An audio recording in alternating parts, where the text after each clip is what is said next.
Cheers to everyone for watching. My name is Mitchell, this is the Stereo Picture Society, and today I'm doing a review of Yukon Blonde's new album, Critical Hit. Yukon Blonde is a 5-piece indie rock outfit from Kelowna, BC.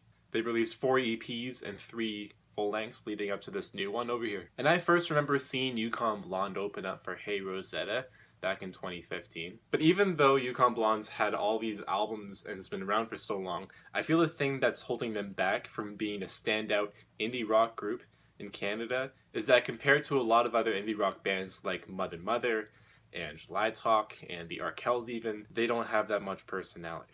And on Critical Hit, we start to see them explore what kind of personality that might be. This album is a full hour long. It has 13 tracks. This album has a whole lot of post-disco and synth-pop attitude to it. Consequentially, experimenting with all this new sound, Yukon Blonde serves up on every single one of these 13 tracks a different thing. I really enjoyed hearing how versatile of an album this thing is. And right off the bat with the first one, Too Close to Love, we start to see Yukon Blonde taking a full-on different approach, going into synth pop and synth rock. And it has a whole lot of shimmering synths, really awesome catchy melodies, and I want to give a special shout out to the keyboardist Rebecca Gray for being the synth god on this album. Shout out to you, girl. Getting back into the opening track, I really love all the different melodies that are going on in this track. Everything's very airy and spaced out, and the chorus just comes bang on. And in the bridge, they kind of make a reference to David Bowie's Fame, where it goes boom, boom, boom, boom. But then it got a little weirder when they take a break. There's this voice style passage that goes on. It says, "Your call cannot be completed right now. This is a recording." They honestly take that 3-second break to allow that, which I thought was weird, but I think it also switched the theme of this from going not only to talking about relationships and dealing with how to manage love in your life moving into your 30s, which is a very big lyrical theme and revolution point around this album. But when the voice style thing came, I thought to myself that this could be related a little bit to technology. We see this later on the track list with the song Feeling Digital, which is the party song on the album, but really stays in that disco kind of frame. I mean, it really evoked feelings of the B-52s in the heads for me, but the vocals made it sound like a less cryptic Foster the People. This track kind of takes its time, but it also has this sweet minute-and-a-half breakdown where they cut out from all the pads and just go boom, boom, boom, boom, boom, boom, boom. Following the opening track, we get the song Love the Way You Are, and I think it's a good thing that this isn't the first track on the album, just because this song is so slow. It's very easy, it's a very good cool down for the experimentation and strength that the opening track had. Especially for getting into an hour-long album. You need a lot of breaks to take it easy as we're driving through this album. So in that sense, and in the sense of all the tracks on here, I think that they organized this really well. Love the Way You Are really sounds to me like a car commercial, which isn't a bad thing because it's really groovy and really simple. But because of that, the guitar players, Jeff and Brandon, shout out to them, they really play some really sweet chords on here that brighten up the song. These chords are all over the bridges and transitions on here. Right after that, we get the song Emotional Blackmail, which is one of my favorites on here. This is a great track for anybody that doesn't know Yukon Blonde to start getting into them. But as I listened to it, I definitely got the vibe that this isn't a unique track for Yukon Blonde. I really got a sense that Mother Mother could have written and performed this. Especially at the line where Jeff says, "All we have left is dignity, and I'll be damned if you take it from me." That is a really similar melody and writing fashion that Ryan Goldmund really could have written. But that didn't really take away from the track for me at all. I just felt that Yukon Blonde was starting to show that they're borrowing a little bit from here.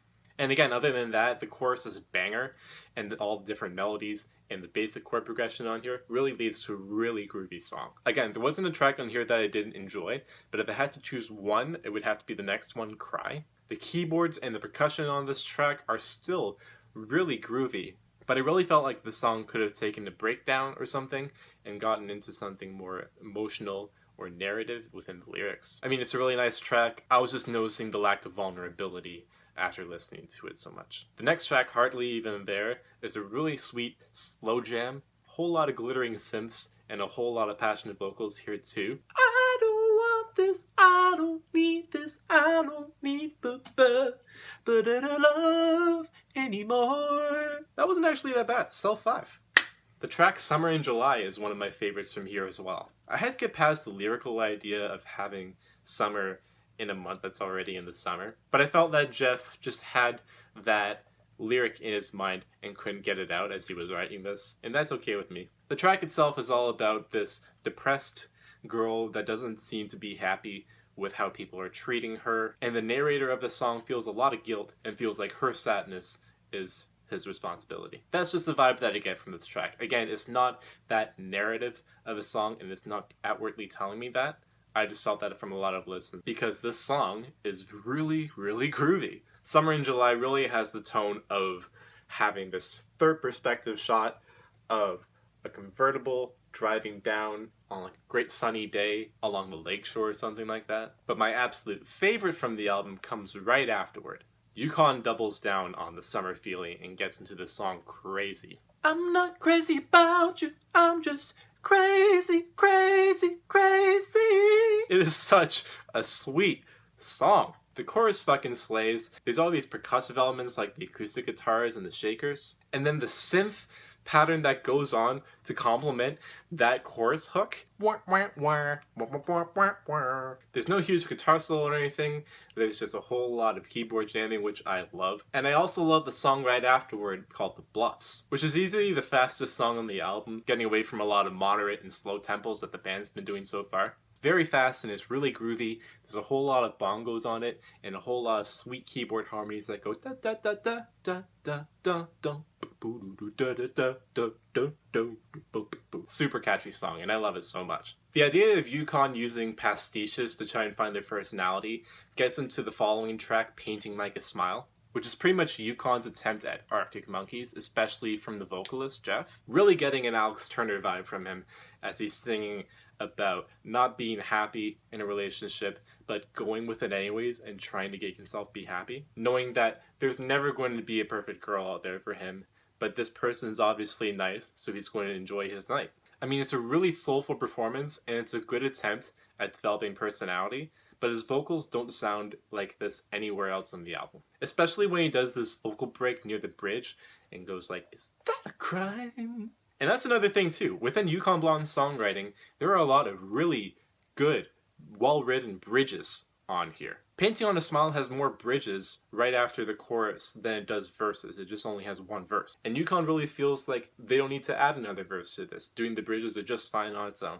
And that works for me too. The song Dear Nancy seems a little bit like a cool down from me, and another bit of a low point on the album if I were to give low points. And by that I just mean that everything's shimmering. It seems like something you can just kind of sway as you're standing to. And the keyboards are even playing string sounds to it as the song is opening up, because you can't have a disco track without strings. I like how the band reaches these higher notes in the chorus, and I like how the track gives me a Black Keys Mind Eraser vibe from the song. Mind Eraser is the last song from their album El Camino, and I thought was a great way to end the album, not necessarily on a strong note, but on kind of a reflective, still groovy one too. Little did I know that for the Black Keys, they'd be switching over to some psychedelic stuff too. And that's exactly what Yukon Blonde does for the next two tracks on here too, starting with This Is Bain. Yukon starts to trip out a bit with a lot of acoustic instrumentation juxtaposed with a whole lot of synths. The drums are really open, spacey, giving a huge psychedelic vibe. And I really like how in the bridges there's this piano da da da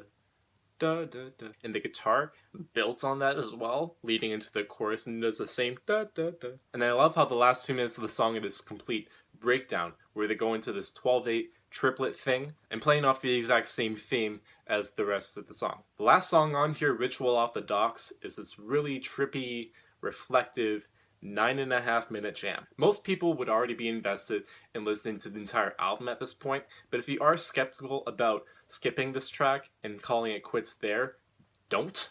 Because if anything, Yukon plays psychedelic really well. The last 6 minutes of this song is this Beach Boys-esque Good Vibrations kind of trip out, where there are all these layered vocals that are going da da da da da da da da da against this drum beat that's just grooving doom doom da doom doom ba, and this bass that's going boom ba boom ba boom boom, and all these pads that are glistening over it. But the thing that I like the most about this is that they never repeat the melody that they're singing once. They're always going to a new chord and always switching up the chord progression that they're doing. They're going off of the same motifs, but they're always doing it in a new key. And this is some massive, progressive, pre-arranged type stuff that I really don't see any other indie rock bands doing right now. In the last 2 minutes is this transition outward with a whole lot of glistening pads and cymbals washing in, and then just really taking its time bringing it down from the climax that they had.